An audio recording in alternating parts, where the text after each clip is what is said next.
Hey guys, Voltex here, coming at you with another Fantasy LCS vlog. I do apologize for the Wednesday release. I just did not have good internet access on Monday and Tuesday, so here I am today. Alright, so EU LCS Week 2 review.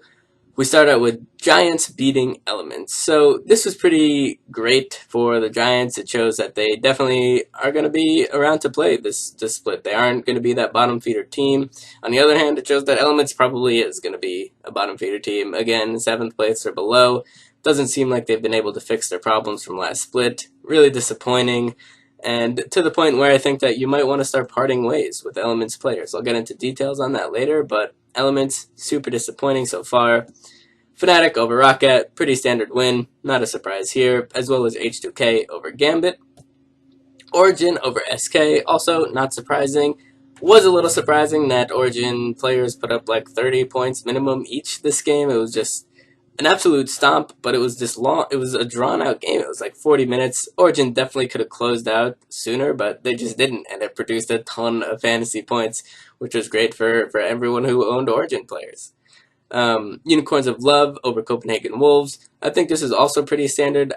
I'm still not convinced on Copenhagen Wolves' ability to take games off of top tier teams. Once again, their fantasy value is simply off of easy matchup weeks, and that's how I think they'll continue to be for the foreseeable future. Excuse me, Fnatic over Gambit, once again, pretty standard. Gambit's now 0-4, but it's just like they just don't seem like they are anywhere near getting better. Diamond's still playing Volibear, Forgiven, playing Ashe and Severe. You're like, what is going on? So definitely things looking in free fall for Gambit. Giants over SK. This was big. It shows the Giants, they put up points too. They're putting up points. Pepinero with that triple kill. I think it was against Elements in that game, and they're just doing well. So definitely time to take those Giants players off the waiver wire. And stick them on your bench. Not necessarily, they're not like a guaranteed start every week, but they're worth picking up off the waiver wire and potentially slotting in to specific positions. Especially like Audrey is number 2 overall in fantasy point production. Pepinero I think is top 8 or top 10, so definitely start taking those Giants players off the waiver wire as soon as you can. Unicorns of Love over Rocket. Again, not too surprising here. Unicorns are still going to be able to beat lower and mid-tier teams. It'll be harder against teams like H2K, Origin, and Fnatic, but they're still going to be around and are always going to produce when they have easy matchups. H2K over Elements. Again, pretty standard win. H2K is actually producing a lot more in their wins than they did last split. Yarnan putting up super serious amounts of points. Same with Otawame. So definitely, if you as long as you didn't draft H2K in like the first or second round, you're definitely getting like a massive return on that investment. If you drafted them in like a 5th or 6th round, which I think that's where their average would be around. So definitely H2K owners should be really happy. And then Origin over Copenhagen Wolves. Once again, I don't think Copenhagen Wolves have too much presence against top tier teams, so not completely surprising there. Switching over to NA for week 2, we got Team Liquid over Enemy. Pretty standard here. Enemy like totally messed up in the early game. They tried this dive, didn't work out. Died. 3 of them died, and it just snowballed the whole game from there. So unfortunate for Enemy, but great for Liquid players because they put up a ton of fantasy points in this game. Gravity over Cloud9. This was an upset, and this was not good for Cloud9. They were behind the whole time.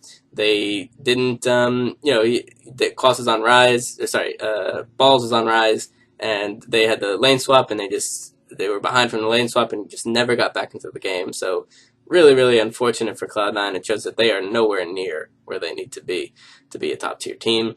TSM over Impulse. Once again, not too surprising. LeBlanc or Bjergsen on LeBlanc with basically the hard carry here, going absolutely ham. And by the end of the game, it was like 13, maybe 14,000 gold difference at the end. So definitely TSM taking it to Impulse that game. CLG over Teammate, pretty standard, not a big surprise there. Nien not looking, Teammate just not looking too comfortable with Nien quite yet. I think that's more of a growing pain issue, and I do stand by my claim that later on in the split, week 5, you can start seeing some improvement and some fantasy value in teammate players. But for now, you still got to let them develop. Dignitas over TDK. Once again, TDK is just a rough team right now with their visa issues and all that stuff, so definitely no reason to think that TDK is going to be winning games. Dignitas coming out, doing well, showing that they might not be a super bottom feeder team as bad as people thought they would be. So that would be cool if you had an extra option to maybe slot in Dignitas players in certain weeks, certain matchups, because definitely this week with their win over TDK and Team 8, if you put in Shifter or Core JJ, you're pretty happy with their point production. So maybe they won't be completely obsolete like they were last split. Day 2, Impulse over Cloud9. On paper, this isn't that bad, Impulse beating Cloud9. What's really bad is the fact that Cloud9 was ahead this game. They were ahead in gold, in towers, in dragons, and they lost. The one disastrous mid-game team fight around Dragon completely ruined the game for them, and that is just, historically, that is terrible. Because Cloud9, when they get ahead, they win. They win when they're ahead. They know how to close games out, and they didn't do it, and they just look so weak. I don't know why. They could have picked Balls Rumble, first pick. And, I mean, I guess you could say, like, oh, they probably, Impact could have, like, a pocket pick counter for Balls Rumble. But it's like the dude's 17-0. I don't know why you don't give him Rumble. And I'm not going to pretend that I'm smarter than Charlie or know better than Charlie, but I just don't understand why. Why don't you give the best NA LCS player Rumble when you can? Gravity over Liquid. This is definitely an upset. Gravity did really well this week. I would not have think they would have gone 2-0 against Team Liquid and Cloud9, but they did in pretty convincing fashion. And this is another one where I'm going to complain about draft phase, because Liquid had first pick, and they could have picked Ryze first pick for Quas. Instead, they picked Rek'Sai for Dom, and then on the next rotation, Gravity got Alistar and Ryze. And so it's just like, oh my god, you just gave away 2 huge picks for Rek'Sai. And the worst part about it was that Sej was still on the board. Sejuani was not banned. So even if, I guess they really wanted Rek'Sai or something, but it's like, if Gravity ended up picking Rek'Sai, you still had the Sejuani option. So I don't really know why they didn't just give Quas that top Ryze pick. Didn't work out for him. Then TSM over CLG. I don't know why I ever give CLG hope, ever. It's like they were playing to just not lose this game, and it's just so upsetting. Again, I'm going to complain about pick ban. Like, why are you giving LeBlanc? Why are you giving Bjergsen LeBlanc? Why? The dude hard carried against Impulse. Why do you think that he just wouldn't do that again? And with the Lee Sin pick, I don't even think Lee Sin's that great of a pick, but especially isn't a good pick when you're just like farm for 20 minutes like Xmithy did. So I don't know, just rough for CLG. It's almost like they have a block, like a mental block, when they play TSM, and they just like can't ever do anything against them. Enemy over TDK. I think this is pretty normal here. TDK, like I said, they're not going to win many games until they start making lineup changes. And Dignitas over Teammates. This, I think, at the time was 50-50, but, in the end, they haven't acclimated yet. So definitely Dignitas with a pretty good win here. And like I said, they had a good point week. You should be happy with Dignitas' performance. And it puts them in a place where if they have some occasional good weeks, then they become a little bit more viable fantasy starters, which is always nice. Okay, so looking forward to week 3, we'll start out with NA let's do TSM. So TSM up against Dignitas and TDK. Pretty easy week. There's no reason to not start TSM players, any TSM players, even Dyrus. So go ahead and start them. Cloud9 playing Liquid and Team 8. So, like I said earlier, I think it's time to bench some Cloud9 players. Actually, I would bench all Cloud9 players, because sure, they probably will get the win over Team 8. Maybe they get the win over Team 8. Probably going to lose to Liquid. And they're just not in the place where they need to be. They don't seem strong at all. And I do have confidence in them in the future. I think they have good infrastructure and perseverance, and I think they will get themselves back on track. They did start out 1-3 last split and ended up in second place. So definitely don't drop Cloud9 players, but I think you can look to alternatives. You can bench them, go to the waiver wire, check out other options, because I don't see them being particularly effective this week. Liquid, like I said, against Cloud9, also against Team Impulse. Liquid's schedule is going to get progressively harder because they had a very easy opening 2 weeks. They really should have gone 4-0, but they went 3-1. Not disastrous, but not too great. Cloud9, like I said, isn't impressing me. And Impulse versus Team Liquid, I feel like would be a longish, drawn-out game. I don't think it'd be a stomp on either side. So go ahead and start your Liquid players. Impulse, you can definitely start because they're against TDK, their first game, and then against Liquid. Even if they lose against Liquid, it's going to be a longer game. So go ahead and start those guys. CLG against Gravity and Enemy. Decently easy week, not super easy. Both of these teams have shown have shown some spark in their play, and neither of them should be taken super lightly. But I think CLG will come back from their loss against TSM and ready to go 2-0 for the week. So go ahead and start your CLG players. So that's who definitive starters. Dignitas, Gravity, Enemy, and Team 8. A little bit, I would stray away from this week, especially Dignitas against TSM and Gravity. Probably going to go 0-2. Team 8 against Enemy, probably going to lose. And Cloud9, on paper, they should lose that. Maybe it turns out okay against Cloud9 because they're so weak, maybe, but I don't think it's worth it. TDK, obviously, they have so many issues going on, don't even bother. And then Gravity, I mean, last week, I said not to start Gravity because they had a really tough week. This week, it is easier. They're against Enemy and then CLG and then Enemy. So if you're looking to pick someone up, honestly, if you want to bench Meteos and go and you pick up Move, I think that's a fine option. I think that's a viable option. That might sound crazy at the beginning of the season to say that, but Cloud9 is just at this point where I just can't. It's like a storm, and you just got to weather the storm. Switching over to EU, who you want to play, who you don't want to play, who you might want to play. Well, Origin, go ahead and play Origin against Unicorns of Love and Roccat. Probably easily going to be Roccat. Unicorns of Love will probably be a little bit more of a drawn-out game with fantasy points to go around for everyone, but go ahead and start Origin. Obviously, go ahead and start Fnatic. And this week, a guaranteed start, I think Copenhagen Wolves against Gambit and Elements. Only one win between those two teams. So go ahead, start that free, start that Soren. I think this is that week, those select weeks where they put up crazy fantasy points. H2K as well, SK and Unicorns of Love, probably going to very easily beat SK. Unicorns of Love might be a longer, more drawn-out game, so definitely fantasy points to be had from them.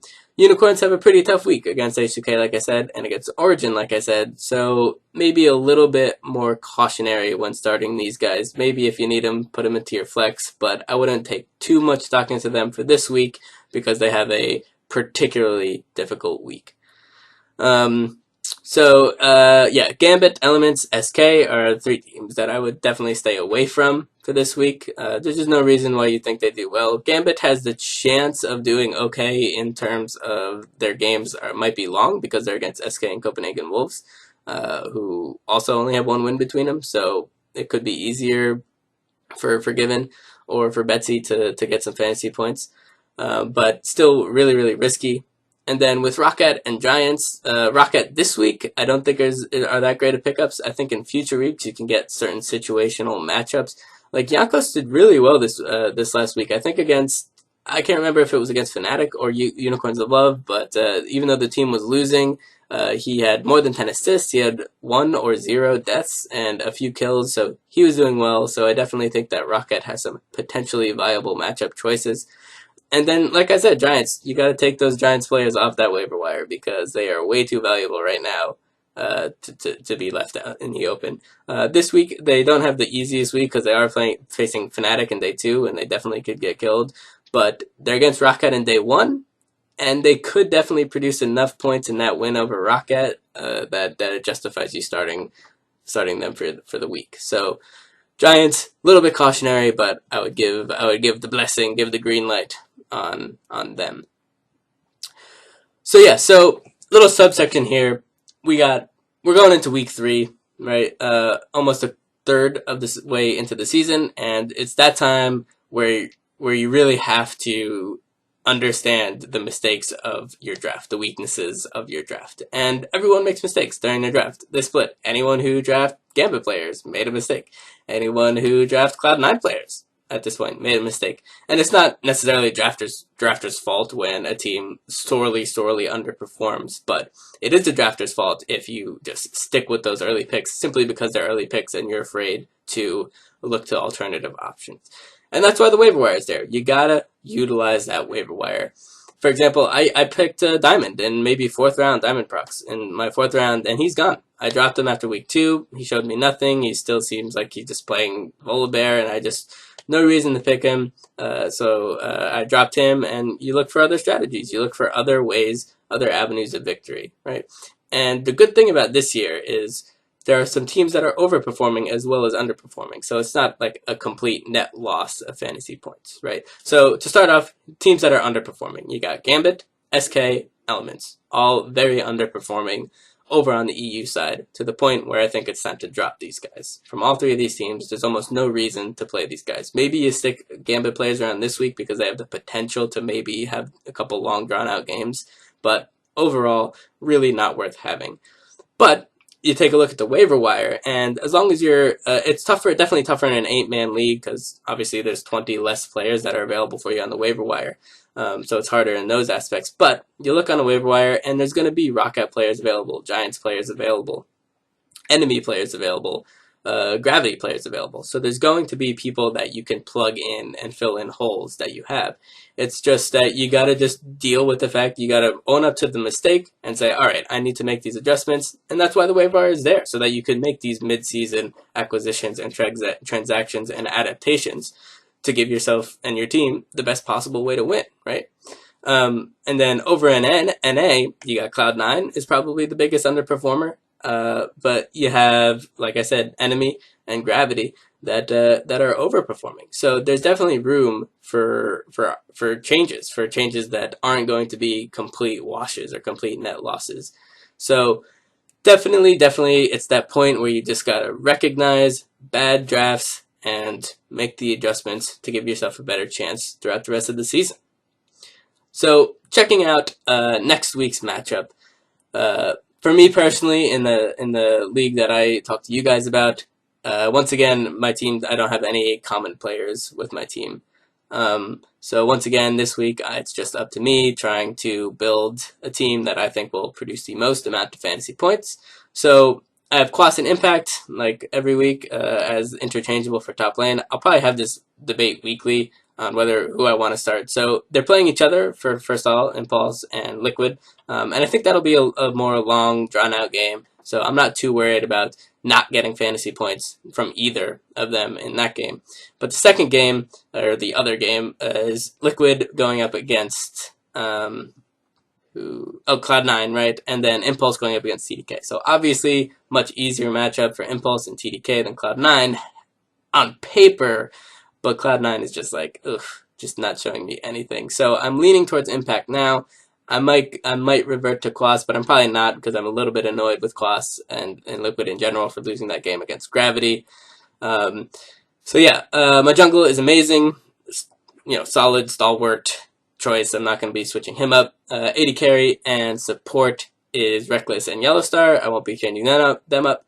So the big change that I made this week was Froggen. I had my mid laner was Froggen, and I dropped him. This week. I picked up Soren. Definitely more of a patch fix because I don't want Soren to be my starting mid laner. I just want him, to basically be the equivalent of like a flex player. But I think he's gonna have a great week. I think Copenhagen Wolves will have a great week, so I'm happy with that choice. For this week. And then my flex, I have Freeze as well. And Freeze I've had since the beginning of the season. I didn't play him last week because I didn't think he'd do well, and he didn't. But this week, once again, super confident in Copenhagen, so I think they'll do well. And then I have Origin to round out my team roster. Now, I'm a little bit worried simply because I have triple doubles this week, right? So I have Reckless and Yellowstar from the same team, obviously. Origin and Amazing, same team. And Soren and Freeze from the same team. So it's a little bit risky. Honestly, I'm not worried about Origin or Fnatic. I'm always super confident in them, and I think they'll do fine. The real risk is the fact that I committed a flex player and a mid player in Copenhagen Wolves. So their fates are going to be tied, and I really, really have to hope that they do well. Honestly, I do think they're going to do well. I'd be really, really surprised if they did poorly. So a little bit worried, not too worried, more excited because I've just like the potential massive point production between Freeze and Soren when they have good weeks is just awesome. So I'm definitely excited. But unfortunately, no particularly interesting dynamics with the other team. I'm just going with who I think will produce the most amount of points. So I'm going to do, not this week, next week I'll do fantasy, like a ladder power rankings, right? Like they do if you ever see fantasy. If you play fantasy football, they do a weekly by position. They rank the players who they think will be the most productive. So I'm going to start that next week. I'm just working on a way to deliver it the best way that I can to you guys. So next week I'll come out with that in addition to my review/preview. And then yeah, so that about does it for this edition of my fantasy vlog. I'll catch you guys next week. Hopefully it'll be Monday. I'll be in the same situation, but I think I'll be able to fix the internet issue that I had this week. So yeah, all right, guys. Hope you guys get the W. Hope you guys got the W this last week. And I'll catch you guys next time.